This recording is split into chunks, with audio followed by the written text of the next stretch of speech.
How to use Worldbook. Go to the library resources, scroll down until you see Worldbook, and you click on it. It'll bring you to a number of different resources. If you click Discover,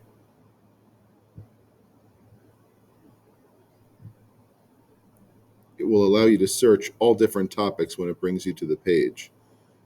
You can also pick a topic, but I would first go to the search.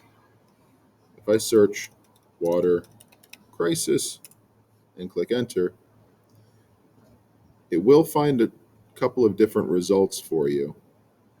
You can also go up to research tools. My research, how to do research. So Worldbook is something there that doesn't offer a bunch of different things, but you can also classify it by website. It can help you find a website easily. Different tables, which are research and data sheets. So it's just another one of those ways to gain sources. You can also go to timelines, searching water. You might find different timelines here too. It might give you something on water crisis.